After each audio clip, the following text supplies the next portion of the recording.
Wall Street, you know, I actually loved banking. I loved the tools of banking, but Wall Street took me to countries all over Latin America during a time of hyperinflation, a time when we were writing off hundreds of millions of dollar loans within each country at a time when 100 million was much more than it is even today.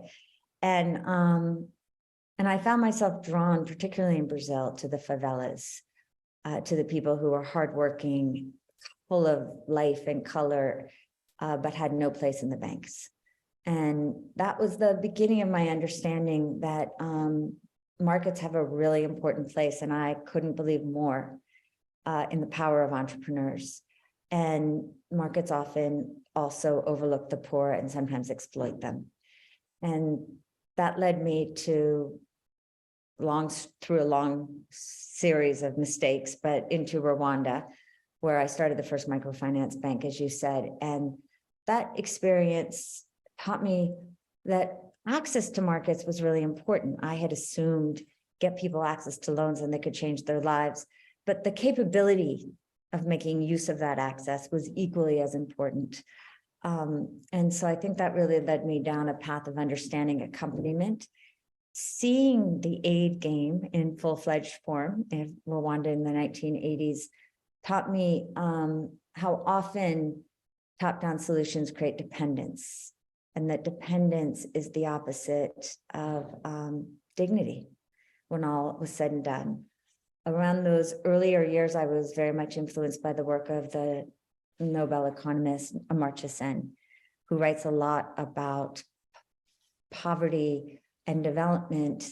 Development is freedom, choice, opportunity, and to me, that's at the heart of dignity.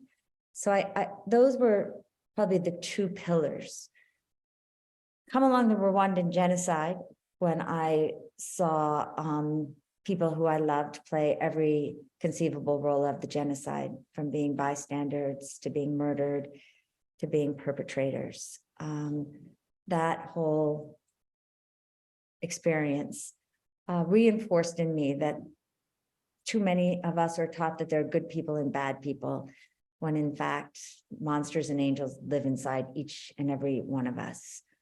And again, to your point, Lori, that the monsters are really our shames, our grievances, our hurts, and it becomes really easy for demagogues to prey on those wounded parts through narrative, through blaming, through otherizing, and sometimes make us do really terrible things. So you take all of that together, a 15-year apprenticeship, and Acumen was born with this idea that we needed a more complex view of the world, of human beings, and of capital, that I still believe in entrepreneurs. I believe in markets, and let's also be honest about their limitations. So could we take capital in an agnostic way and invest equity and debt for 10 to 15 years in those entrepreneurs that were trying to solve tough problems of poverty? Could we accompany them, help them build their capabilities, measure what mattered? Any money that came back would be reinvested. And 21 years later, here we are. But those were the origins.